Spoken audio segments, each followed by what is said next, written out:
All right, welcome to The Explainer. Today, we are diving deep into the world of data centers. You know, the software that runs pretty much everything. It's a really fascinating story, actually, about a piece of tech that completely changed the game, and the business model that came along with it, and, well, reshaped an entire industry.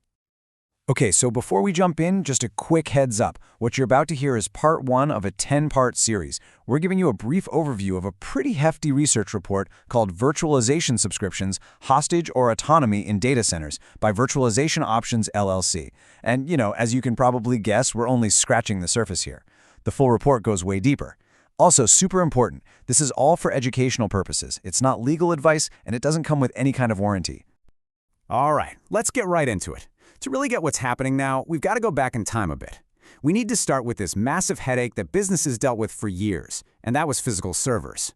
I mean, these things were just inefficient, super expensive, and took forever to get up and running. So, take a look at this. This is what a data center used to be.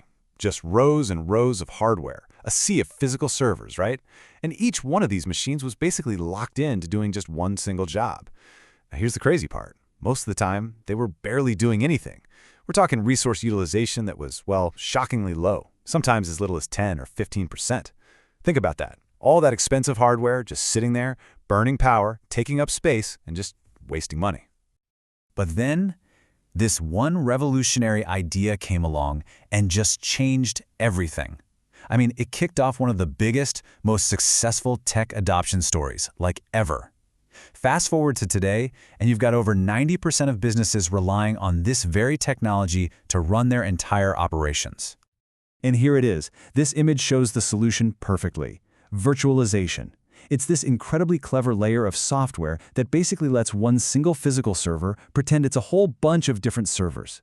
It's like slicing a single big cake into lots of smaller, individual pieces.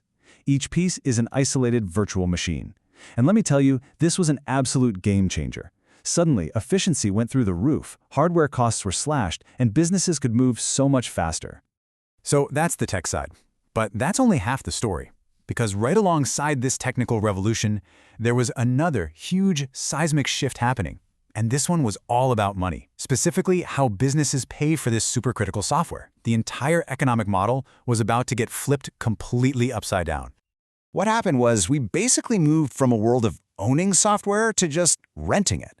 The old way, you'd make this huge one-time payment. It was a big capital expense, but you got a license that was yours forever. But the new way? Well, that's all about ongoing subscription fees. It's an operational expense, month after month, just for the right to use the software.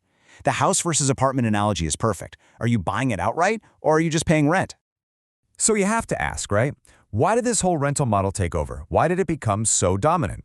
Well, it's because the promise that vendors made to businesses was just incredibly appealing. I mean, the pitch they gave seemed to solve every single one of the old problems. And yeah, this right here, this is basically the sales pitch. The vendors promised the world. They said, hey, you get ultimate flexibility. Need to scale up? No problem. Just tweak your subscription. Business is slow? Scale it back down. And on top of that, you get simplified management, automatic updates, support, all bundled in, all for one nice, predictable monthly fee. I mean, what's not to love, right? So on the surface, it sounds absolutely perfect. A total win-win, right? The businesses get all this amazing flexibility, and the vendors get a steady, predictable stream of revenue.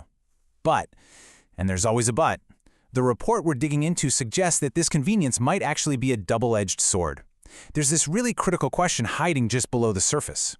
Because, think about it, as companies got more and more hooked on this rented access, we're talking about the software that powers their entire business, this one nagging question started to pop up.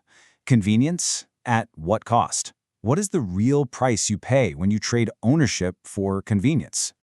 And that's really the heart of it. The report really makes you wonder, is this whole subscription model a fair deal? Is it a good exchange of value? Or has it become something else? Something more like, as this quote puts it, a potential trap that can hold businesses hostage. Hostage to whatever the vendor wants, to sudden price hikes, to all kinds of risks. And that is the question we are going to start to unravel in the next part of this series.